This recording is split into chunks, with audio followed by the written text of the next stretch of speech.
now.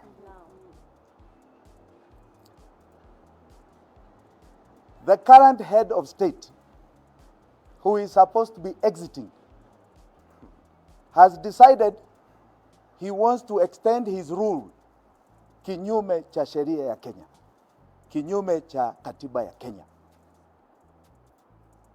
And all we are getting here is nothing else but a very vicious attempt to stifle any voice that is going to stop the path of trying to illegally remain in power, contrary to the constitution of this country. And we want to tell the current head of state, you shall not succeed. You shall not succeed in muffling the voice of the people and giving the people the voice that they want to speak for them on the ballot. You will not succeed. You will not succeed. These are lame attempts. And some of us here were ready for you. We were ready. We knew these things were going to come. So we are ready for you. Na muna bahati mbaya. Kwa sababu tunajua sheria ya Kenya, and we were ready for you. You can throw what you want, but we are ready for you. And you shall be defeated even here. Hakuna mahali ambao umeshinda sisi. You have been at it for the longest period, na umeshindwa, na hata hapa utashindwa. Utashindwa.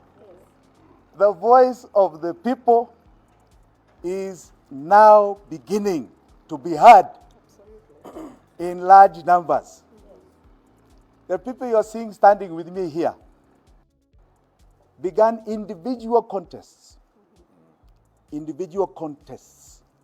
individual conquests. And over time, they have managed to gather more and more support. We are now speaking as more and more people. We know that we are speaking to the 48% that is undecided in this nation about what is being presented as the decision of 2022, August 9th. And we want to assure those Kenyans and many others, we believe we are the majority, that your voices are going to be heard, and you shall be on the ballot. Asanteni sana. God bless you. Asanteni sana. Thank you. I don't know whether my colleague is asking whether you have any questions, but we want questions in line with what we are speaking, so we don't dilute our message. So let's don't start asking us periphery things. We'll take questions that are in line with what we have spoken here. Yes. Emmanuel, zungumza.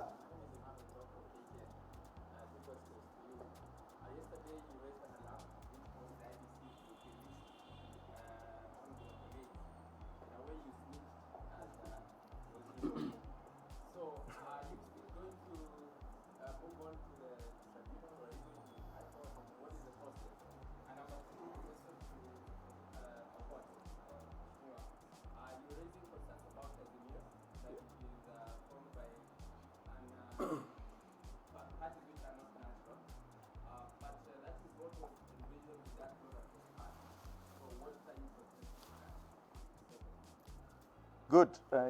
Why don't you start? Okay, so let me take like maybe 2 minutes to explain to you the process of forming a political party in Kenya. You go to a majority of counties, that is 24 counties, to collect signatures of registered voters who must be in the voter register. And those become your members. You know, that is the process. Only natural persons, citizens of Kenya with a national ID, are eligible to vote or to be nominated to run for public office. You're right. They amended the law. And I think partly that's what Jimmy was speaking about. But for personal interest and personal preservation.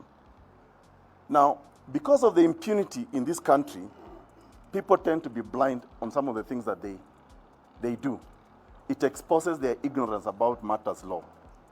And if you had a proper IEBC that follows the rule of law, there is no way a candidate from a party, coalition party called Azimio, could have gone beyond the office of the registrar of political parties. Because for a party to nominate a person, let's in this case call a person, but it has to be a natural person, you must be able to vote. Now, what is the membership of Azimio?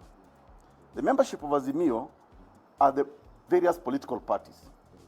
So if Azimio wanted to nominate a candidate, it can only nominate that person who is a member of that party. And the member of Azimio is not living persons. It's corporate entities called political parties. So I have no problem if Azimio were to give, say, NAC Kenya a certificate to go and run, or ODM to go and run.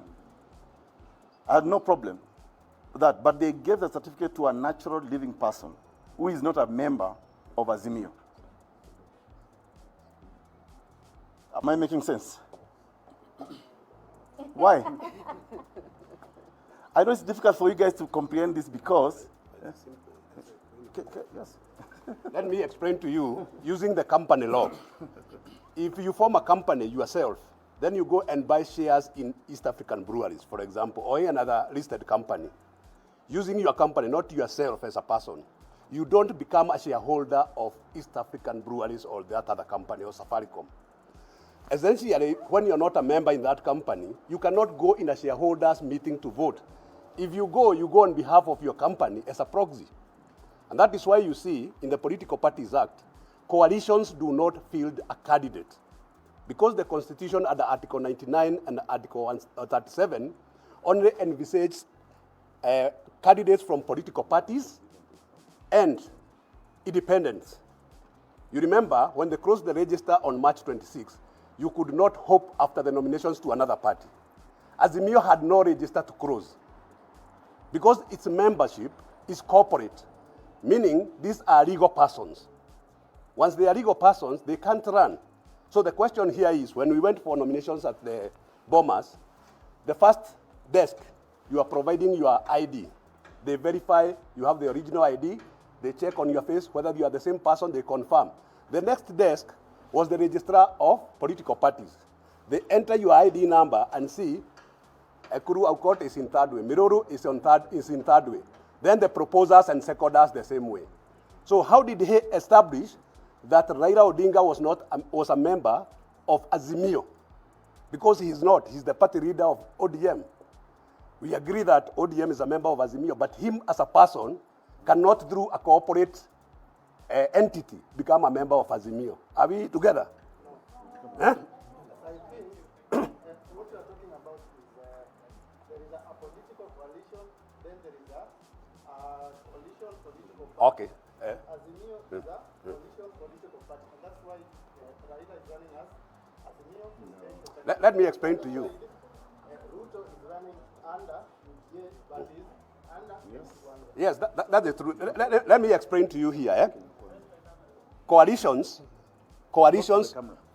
do not field candidates. They have never done that. Even in 2017, Raila Odinga ran on ODM ticket. Kalonzo was on Wiper.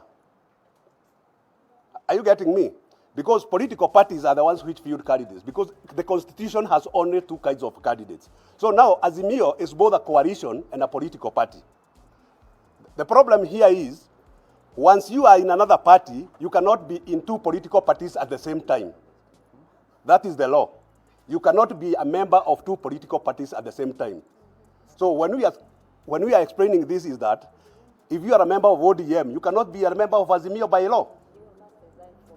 You must resign from one party.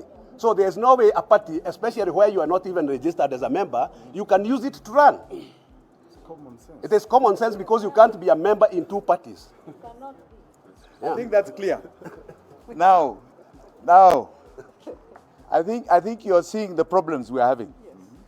When you are using different parameters over the same matter, you raise questions about impartiality, about the rule of law and its application.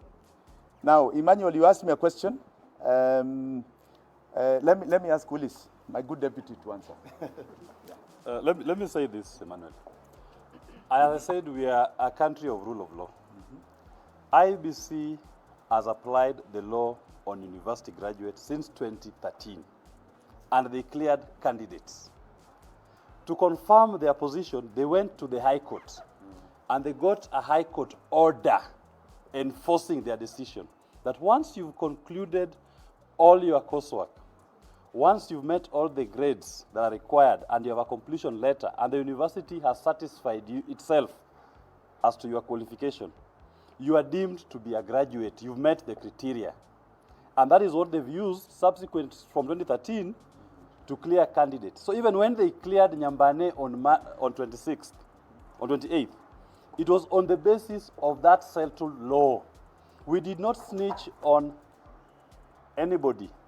We merely brought to their attention the operating law that they were using. But because they were caught flat-footed, because they had thought they were going to stop us without a legal basis, we brought to their attention the law that exists, the law that the High Court has said exists, the law that themselves have also used previously. So to try to clean face, they now helplessly take on Mr. Walter Nyambane, who has been lawfully cleared, because he had been lawfully cleared as a candidate. Because when he appeared before the commission, the process is very laborious. They check each and every document. Nyambane did not present any forgery. He presented legitimate and genuine documents, which confirmed he had concluded his university education. Then applying the law as enforced by the High Court, IEBC cleared him. But now because they want to justify where they're locking out His Excellency Jimi Wanjigi, they now turn back and recall Nyambane without even giving him a hearing. Again, please, let's be honest. The right to be heard is sacrosanct. Everybody must be given a hearing. Everybody must be given an opportunity to present their case. And if they did, that's natural justice. We are going to fight this to the end. I promise you a legal battle never seen in this side of the tropics. We will fight all the way, and I will use all my legal acumen. I will go to all the courts. I will quote all the laws. I will produce all documents from IEBC itself, confirming how they have always applied the law in regard to qualifications. They cannot change at this particular point. Yes, on your point, before you leave the podium, you said that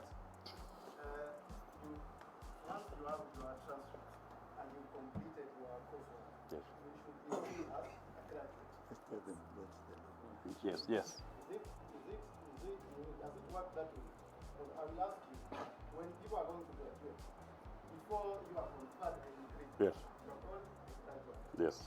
Then after you've been conferred a degree, Yes. so that's when you become a graduate. Yes. So where does it apply that when you have the transcript and you completed your coursework, then now you are a graduate? You know what you're saying are exactly the points which were raised in the case before the High Court.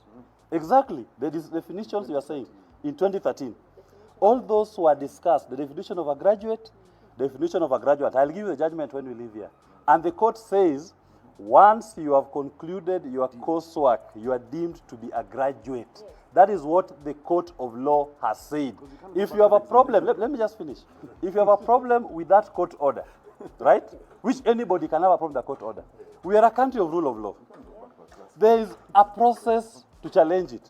But before that court order is challenged and overturned, it is the law. That is the legitimate expectation. Just like the rule. Now, any other question? Any other question? Who are you? Who are you? Sorry?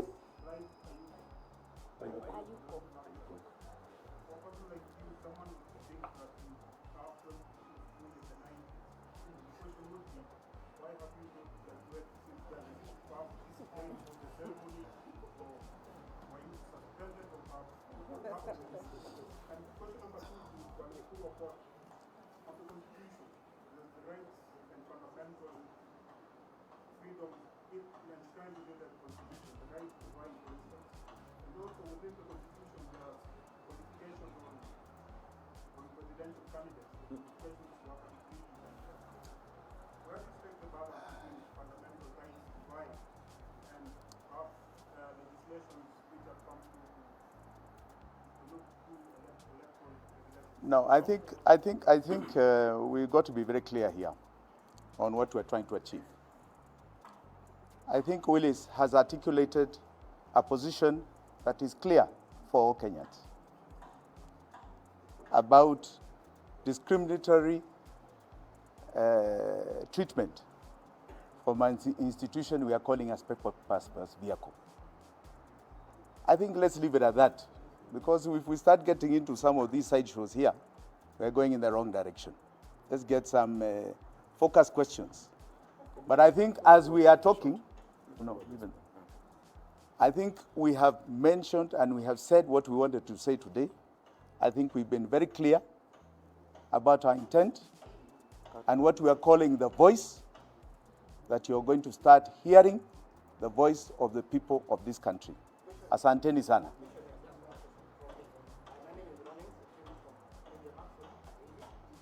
Listening to all the speakers, it seems that we are leading to somebody in the high office that is trying to block you from buying.